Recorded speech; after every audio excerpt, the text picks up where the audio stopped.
Imagine a theft so perfectly designed that the victims didn't even realize it was happening. Not a robbery with guns and soldiers, but a quiet, calculated operation carried out in banks, offices, and government chambers thousands of miles away.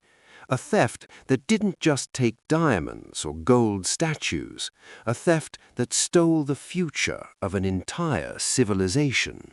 The number historians have calculated for this crime is $45 trillion, drained from India to Britain between 1765 and 1938. That is 17 times the entire annual economic output of the United Kingdom today. A number so enormous it funded the Industrial Revolution, financed 2 world wars, and built the modern Western world, and almost none of it was taken by soldiers. It was taken by bankers and accountants sitting in quiet London offices with a pen in one hand and a ledger in the other. This is the story of the greatest financial heist in human history, and it was completely legal. To understand the scale of what happened, you first need to understand what India was before the British arrived. In the early 18th century, India was not a poor country waiting to be civilized. It was an economic superpower. It produced 25% of the entire world's manufacturing output. The textiles of Bengal were the finest on earth. The steel forged in southern India was of a quality British blacksmiths could not replicate for another century. The shipyards of Gujarat built vessels stronger and faster than anything sailing under the British flag. For hundreds of years, the trade between Europe and India was completely one-sided, but not in the direction most people assume. Europe desperately wanted Indian goods, but India had no interest in European products. British wool was useless in the Indian climate. British manufacturing was primitive compared to Indian craftsmanship. So European merchants did the only thing they could. They loaded their ships with silver and gold, sailed to India, paid for goods in hard, precious metal, and sailed home. The wealth flowed east, and it stayed there. India was so well known for absorbing the world's silver that the Romans complained about it. The Spanish complained about it. The British complained about it for generations. Then came 1757, and everything changed. The East India Company, a private corporation, defeated the Nawab of Bengal at the Battle of Plassey. Almost overnight, a commercial trading company became the master of the richest province in Asia. In 1765, they acquired the Diwani, the legal right to collect taxes in Bengal. That single administrative decision was the moment the river reversed. The drain began. Before 1765, the company had to bring silver from London to buy Indian goods. After 1765, they stopped entirely. Instead, they used the tax money collected from Indian peasants to buy those same goods. Think carefully about what that means. The Indian farmer paid his tax to the company. The company used that exact money to buy the farmer's cloth. Then they shipped the cloth to London and sold it for enormous profit. The Indians were financing their own looting. It was organized theft, where the victim provided the cash for the thief and then handed over the goods as well. But this was only the crude beginning. The British Empire soon realized they needed something far more sophisticated to drain an entire continent over the long term. They needed to control the currency itself.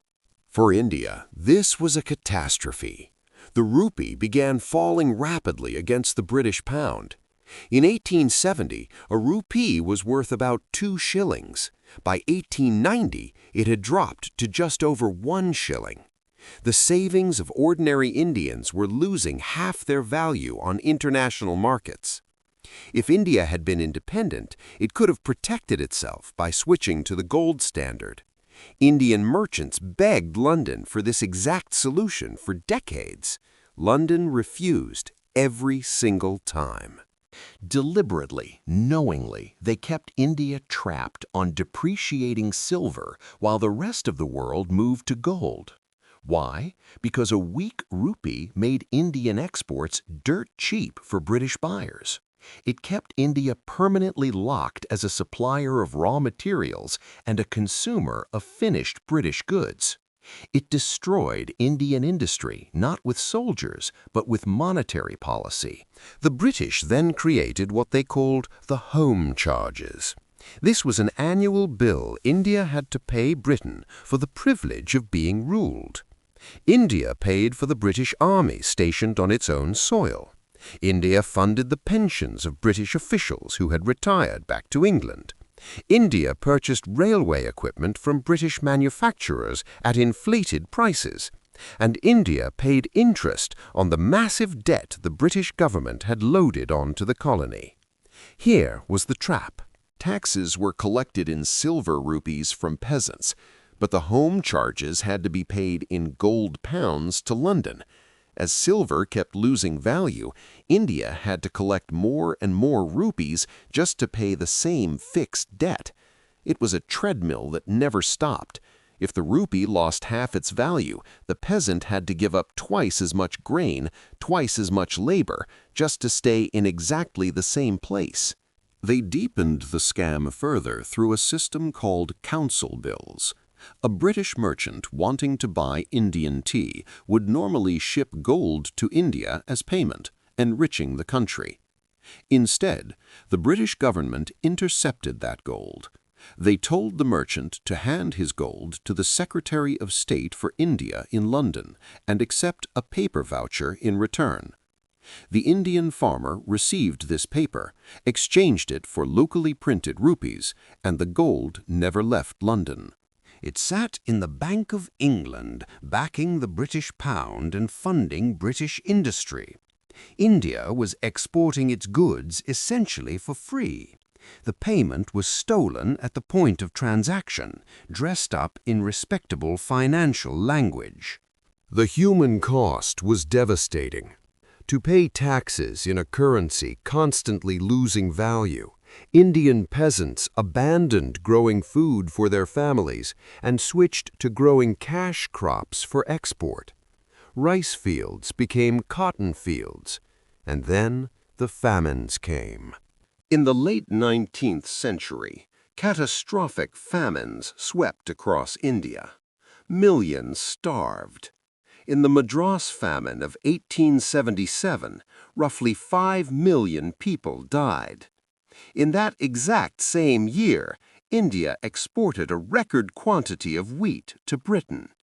The railways the British built and presented as gifts of modernization were used to pull grain from famine-struck villages and ship it to ports.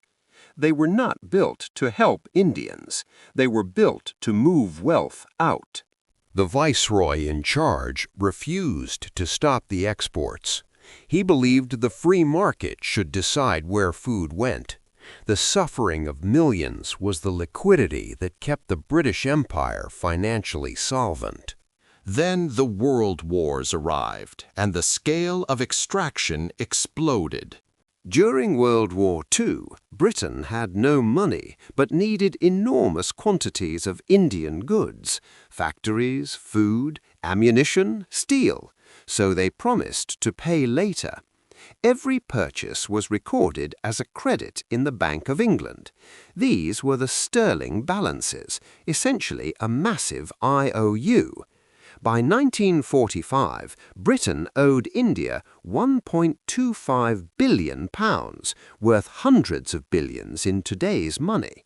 For the first time in 2 centuries, India was the creditor and Britain was the debtor. During this same period, 3 million people died in the Bengal famine of 1943, while food continued to be diverted away from India to European stockpiles. The sterling balances were soaked in blood. Independent India began its life with a 12% literacy rate, a life expectancy of 32 years, and 2 centuries of zero income growth. The capital that could have built hospitals, schools, and power plants was gone. The poverty of post-colonial India was not simply the result of local failures. It was the direct consequence of deliberate, engineered capital starvation carried out across generations. The $45 trillion is gone. It cannot be returned. But understanding how it was taken matters deeply, because the tools that were used, currency manipulation, debt traps, terms of trade rigged against the poor, did not vanish when the British left. They evolved, refined themselves, and continue operating today under different names in different places. The most powerful weapon ever aimed at a nation was never a gun. It was a currency. It was an exchange rate. It was a piece of paper signed in a quiet room far away. History is the architecture of the present, and the more clearly we see how that architecture was built, the better we understand the world we are actually living in right now. If this story made you think differently about how the modern world was constructed, subscribe to the channel, because the stories that truly explain how we got here are almost never the ones being told in the mainstream. Stay with me, and we will keep pulling back the curtain together.